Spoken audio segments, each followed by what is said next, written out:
Hi everyone, welcome back to a Niger Man's Perspective. Today is day 6 of the Nigerian protest titled End Bad Governance. Before the protest began on the 1st of August, the Nigerian government blamed foreign entities for instigating people and for trying to sow unrest in the country. Now with the protests underway, the government's concerns over foreign interference have heightened further. This after some protesters in northern Nigeria were spotted waving the Russian flag and chanting slogans for Russian President Vladimir Putin, saying, "Welcome Russia." But Russia was quick to distance itself from Nigerian protesters waving Russian flags, saying that neither the Russian Federation nor its officials are involved in these activities. So, viewers, I also saw this news of some protesters in Kano, in Nigeria, waving Russian flags. What do you want Russia to do? Russia is currently fighting a war with Ukraine, and they have their own domestic issues. So, are you expecting Russia to leave all what they're doing to come to Kano to fight, or to come to Nigeria to fight? When has Russia ever sent troops to Nigeria before to fight any kind of battle? So let's get back into it. And do not coordinate them in any way. Russian embassy in Nigeria said that Russia does not interfere in the domestic affairs of foreign states. It added that intentions of some protesters to wave the Russian flags were personal choices and do not reflect any official position or policy of the Russian government. Russia also expressed respect for Nigeria's democracy, acknowledging peaceful protests as a right. However, the Russian embassy condemned any political disruptions or acts of violence. The Nigerian government has said it will not tolerate calls for coups or protesters waving foreign flags. Nigeria's military chief also called waving Russian flags a treasonable offense and said those found guilty will be prosecuted. Authorities have arrested a number of people in the Kano city in connection with the incidents of waving Russian flags during the protests. Yeah, just to drop a couple of things on this particular point. Nigeria is a sovereign entity. Russia is a sovereign entity. The chief of army staff is right. What are you trying to call for war to happen by doing that? I don't get the connection. It doesn't make any sense to me. It's wrong. It's deplorable, and it should not be done. It's good that Russia has come out to also say that, look, it's not also, we're not involved though. Don't come and bring us into this mess. If you want to protest and keep to the sovereignty of who you are protesting against, who Nigerian president, Nigerian issues. Let us keep it Nigerian. Let's get back into it. In recent years, Africa, especially the West, has been witnessing an increase in Russian influence. Junta-ruled states of Mali, Burkina Faso and Niger rejected the West and pushed out their troops, favoring Russia for its security. Nigeria's End Bad Governance protests were launched nationwide on the 1st of August and have been led mostly by the youth. The protesters are calling on President Bola Tinubu to step down over the economic hardships and systematic corruption in the country.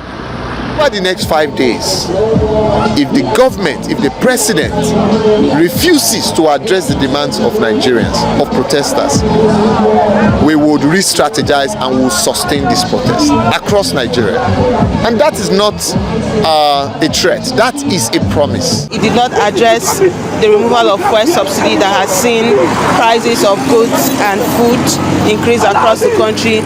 The president did not even empathize with protesters who have been killed by security forces across the country. So we think that this is unempathetic. We do not think that the president really understands us. According to rights groups, the protests have left at least 13 people dead nationwide. but the Nigerian police insist that only 7 have died, while also blaming the deaths on terrorists, a local vigilante, and a reckless driver who ran his car into a crowd. Over 700 people, including journalists, have been arrested by the Nigerian military. On Monday, only a few hundred people turned out in major cities. This after Nigerian security forces launched a deadly crackdown over the weekend. The commercial hub of Lagos, where demonstrations have been largely peaceful, saw about 100 people at the protest venue. For the experience and see what happened at the NSAS, we were there. It was a peaceful protest until governments order the military men to open the firearms. It was only God that saved me. We were many there. Do you tell me the same government, the government that doesn't care about the masses? Is it the same governor you want me to go and endanger my life again in this process? To spoil something is very easy, but to repair it is very hard. It's not what you can just, if you spoil something within 3 days, 3 months you are still repairing it, you have not yet through with it. So since the president has spoken with them, let them wait. Let's see the outcome, and we'll back it up with prayer. The capital, Abuja, saw no signs of protest. Curfews have also been imposed in parts of the north, which has seen some of the largest and fiercest protests. A tough police response and a call for a protest pause by the president appear to have dampened the demonstrations. Now, for more, we have with us Inibehe Effiong, an activist and a human rights lawyer, who is joining us live from Abuja. Thank you for being with us on this broadcast. I'll jump right in. There are reports that Russian flags were waved and chants for Putin were raised by some protesters at the ongoing demonstrations. What are your thoughts on this? Is there a Russian influence or agenda in the protest? No, not at all. I don't necessarily agree with the conclusion or the suggestion that because some persons are waving the Russian flag or carrying the Russian flag, that in itself indicates Russian involvement in the protest. I do not think Russia has any interest in the protest that is going on in our country. This is a national matter. This is a matter that is limited to our country. There is no international dimension to it. The protesters are not protesting against any foreign policy of the government, really. The people are basically complaining about hunger. People are basically complaining about corruption, the cost of governance, and several other issues that Nigeria has been grappling with over the years. The high, rate of inflation, which has only gotten worse under the current government of President Bola Ahmed Tinubu. I think those who are carrying the flag are either misinformed or mistaken. I don't think they have any link with Russia. However, the military have said that doing so amounts to treason.